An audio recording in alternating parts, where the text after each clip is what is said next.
बारी बरसी खटन गया सी खट ले आंदा लड्डू। धूप में चलोगी तो बाल पक जाएंगे, पैदल चलोगी तो पाँव थक दोस्तों आज का जाएंगे। दौर रैप पॉप म्यूजिक का है। चारों ओर रैप म्यूजिक ही छाया हुआ है। आज के समय में एक से बढ़कर एक रैपर हमारे भारत में मौजूद हैं। लेकिन क्या आपको पता है कि भारत में रैप सॉन्ग की शुरुआत किसने की? जी हाँ, बाबा सहगल ने। लेकिन आपको ये नहीं पता होगा कि ज्यादा शोहरत और कामयाबी ने ही बाबा सहगल को पूरी तरह बर्बाद कर दिया था। जी हाँ, आज की इस वीडियो में हम आपको बाबा सहगल के रैप सिंगिंग स्टार बनने से लेकर उनका करियर तबाह होने तक की पूरी कहानी के बारे में बताएंगे। तो कमर की पेटी बांध लीजिए, आइए जानते हैं 90s के सिंगिंग सुपरस्टार बाबा सहगल की अब तक की कहानी। दोस्तों बॉलीवुड में रैपर पॉप सिंगर तो कई आए, मगर बाबा सहगल जैसा कोई नहीं आया, न कोई आएगा। इनकी कहानी शुरू होती है यूपी की राजधानी लखनऊ से, जहां एक मिडिल क्लास फैमिली में 23 नवंबर 1965 को पैदा हुए थे।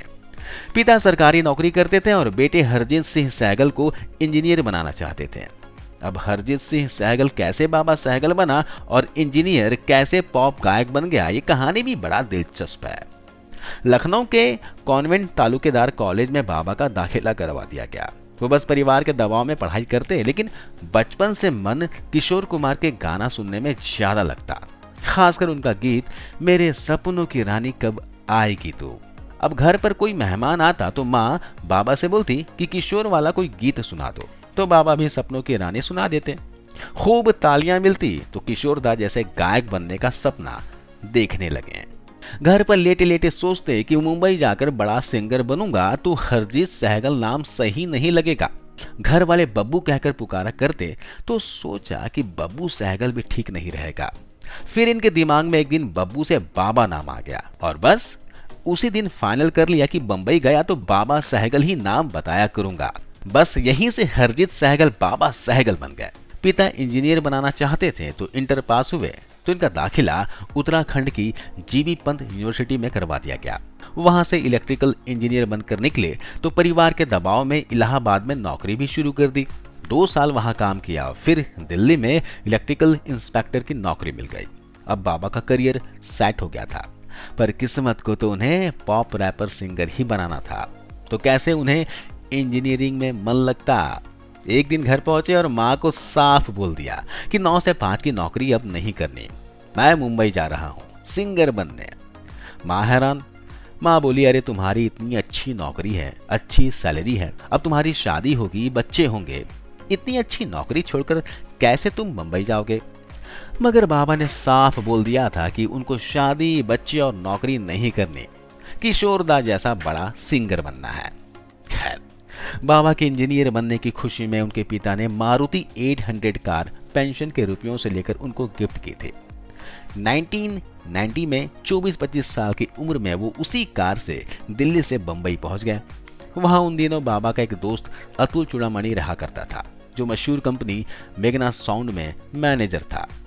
उन दिनों मेघना साउंड अकेली ऐसी कंपनी थी जो बॉलीवुड संगीत को टक्कर देती थी और नए सिंगर्स को अवसर भी। दोस्त की मदद से मेघना साउंड ने बाबा के 2 ऑडियो एल्बम निकालने का फैसला कर लिया।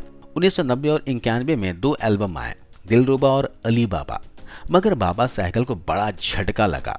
वो दौर उदित नारायण और कुमार सानू, इसके अलावा अलका याग्निक के रोमांटिक गीतों का था। बाबा के पॉप रैप गाने किसी को पसंद नहीं आए और दोनों एल्बम फ्लॉप हो गए। मेघना साउंड ने बाबा के साथ आगे एल्बम निकालने से मना कर दिया। बाबा के सपने टूट गए और इधर पिता लखनऊ से फोन करने लगे कि आप घर आ जाओ। निराश होकर वो घर वापसी की तैयारी कर रहे थे कि अचानक किस्मत ने धीरे से पलटी मारी। 1991 की बात है। एक रात को अपने दोस्त के घर टीवी देखने पहुंचे। उन दिनों एमटीवी भारत में नया नया लॉन्च हुआ था। उस पर वनीला आइस का एक गाना आ रहा था, आइस आइस बेबी। बाबा को इसकी धुन पसंद आ गई। अगले ही दिनों जुहू के पास के एक होटल पहुंचे, वहां एक गाना लिखा और सीधा मेघना साउंड कंपनी पहुंच गए।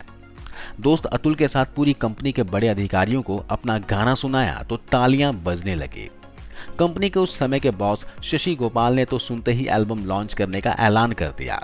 साल 1992 में बाबा का तीसरा ऑडियो आया, ठंडा ठंडा पानी। एल्बम के 8 गानों ने धूम मचा दी। ऑडियो कैसेट मार्केट में इतने बिके कि बाजार से सारा स्टॉक ही गायब हो गया। भारत के पहले रैपर बाबा सहगल की कामयाबी को टाइम ऑफ इंडिया ने 2 महीने के बाद पहले पन्ने पर उनकी बड़ी बड़ी खबर छापी थी। मगर अभी तो कामयाबी शुरू हुई थी। कंपनी ने फैसला किया कि ऑडियो से बात नहीं बनेगी, क्यों ना वीडियो एल्बम निकाला जाए। फिर ठंडा ठंडा पानी एल्बम के एक गीत दिल धड़के मेरा दिल धड़के का वीडियो बनाया गया। बाबा के साथ एक्ट्रेस पूजा बेदी नजर आए। भारत के पहले हिंदी म्यूजिक वीडियो दिल धड़के के वीडियो ने धमाल मचा दिया। रेडियो से लेकर डीडी मेट्रो और एमटीवी हर ओर बाबा सहगल गूंजने लगे। उनका सिंगिंग करियर रातों रात सुपरस्टार जैसा हो गया। इसके बाद उन्होंने कभी भी पीछे मुड़कर नहीं देखा। बाबा सहगल रोज नई ऊंचाइयां छूते जा रहे थे। चाहे रोजा फिल्म के गीत रुक्मणी रुक्मणी का हिंदी वर्जन हो या फिर 1994 में आए उनके एल्बम डॉक्टर डिंगरा का गाना मुंजला मुंजला। वहीं उनके एल्बम में भी मैडोना और बाबा बच्चाओना ने पॉप संगीत की आंधी चला दी। अब तो उनकी गायकी की खुशबू बॉलीवुड तक पहुंच गई। 1994 में उनको बॉलीवुड फिल्म में हीरो का रोल ऑफर हो गया। इतना ही नहीं, इसी फिल्म में अनु मलिक के साथ मिलकर एक गाना गाया जिसने रिलीज होते ही कोहराम मचा दिया। गीत था आजा मेरी गाड़ी में बैठ जा। इस गीत के 4 साल के बाद यानी 1998 में रिलीज हुई फिल्म मिस 420 भले ही नहीं चली, लेकिन ये गाना आज भी लोग गाते हैं। अब तो बॉलीवुड के गायकों को भी बाबा के रूप में एक बड़ा खतरा नजर आने लगा। हर ओर बाबा ही बाबा थे। मगर दोस्तों, ज्यादा कामयाबी ही इनकी दुश्मन बन गई जिसने इनको बर्बाद कर दिया। 1997 की बात है। हर ओर बाबा सहगल का नाम गूंज रहा था, मगर वो दौर मुंबई में अंडरवर्ल्ड का था। बाबा की शोहरत और कामयाबी अंडरवर्ल्ड तक पहुंच गई। उनको भी बड़े माफियाओं के फोन आने लगे। वो गाड़ी खरीदने जाते या फिर कोई महंगी सामान लेने जाते तो उनको खूब वसूली की धमकियां मिलने लगी। पहले तो इन धमकियों को नजरअंदाज किया करते थे, मगर एक दिन 12 अगस्त 1997 को खबर आई कि गुलशन कुमार का मर्डर हो गया है। अब हर ओर दहशत का माहौल था। बाबा को भी लगातार मर्डर की धमकी मिलती जा रही थी। गुलशन हत्याकांड से डरे बाबा ने देश छोड़ने का फैसला कर लिया। वो जान बचाने के लिए सिंगापुर भाग गए और वहां अपना कमाया हुआ पैसा निवेश कर दिया। मुंबई में भारी लोन पर बड़ी प्रॉपर्टी ली थी, मगर बदकिस्मती ने साथ नहीं छोड़ा। सिंगापुर में उनका काम नहीं चला। जीवन भर की कमाई निवेश में लगाई थी, वो डूब गई। वसूली के लिए बैंकों के फोन आने लगे। पूरी तरह से बर्बाद हो चुके बाबा सहगल को सिंगापुर छोड़कर वापस भारत आना पड़ा। भारत आने पर उनको एक शो मिला, जीटीवी का म्यूजिक शो फिलिप्स टॉप 10, जिसे वो जावेद जाफरी के साथ करने लगे। मगर जिंदगी संभल नहीं रही थी। फिर एक दिन किस्मत ने थोड़ा साथ दिया। एक बार वो हैदराबाद एयरपोर्ट पर बैठे थे। अचानक चिरंजीवी वहां से गुजरे तो उनको पहचान लिया। उदासी की वजह पूछी तो बाबा ने पूरा हाल बता दिया। अगले ही दिन चिरंजीवी ने उनको फोन किया और अपनी तेलुगु फिल्म रिक्शा वुडू में एक गाना दे दिया। वो गीत था रूप तेरा मस्ताना, और ये गाना हिट हो गया और तेलुगु फिल्म के दरवाजे बाबा के लिए खुल गए। थोड़ा काम मिलने लगा, मगर 2 साल वो संगीत सीखने अमेरिका चले गए और बस उनकी बर्बादी की रही सही कसर यहीं पूरी हो गई। अमेरिका से वापस आए तो सब बदल चुका था। कोई काम नहीं दे रहा था, सब भुला चुके थे। फिर बिग बॉस में नजर आए तो साउथ फिल्मों में विलेन के छोटे मोटे रोल मिलने लगे, मगर अंडरवर्ल्ड की वजह से उनका पूरा करियर बर्बाद हो चुका था। अमेरिका जाने के फैसले ने उनकी थोड़ी उम्मीद भी खत्म कर दी और भारत का पहला रैपर गुमनाम हो गया। वैसे इनकी निजी जिंदगी भी अच्छी नहीं रही। इन्होंने अंजू नाम की लड़की से शादी की थी। दोनों का एक बेटा तनवीर भी है। बाबा और अंजू के रिश्ते सालों से अच्छे नहीं थे। साल 2009 में एक सीरियल की शूटिंग के दौरान इनका अपने से कई साल छोटी असीमा नाम की लड़की से अफेयर हो गया।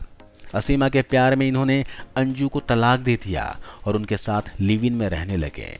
इन दिनों बाबा मुंबई में ही गुमनामी की जिंदगी जी रहे हैं और यूट्यूब पर गाने गाया करते हैं। तो दोस्तों, ये थी भारत के पहले रैपर बाबा सहगल की अब तक की कहानी। वीडियो कैसी लगी आप हमें कमेंट करके बताइएगा, और अगर आप बाबा सहगल के फैन हैं तो कमेंट करके यस जरूर लिखिएगा। मिलता हूं अगले वीडियो में। जय हिंद।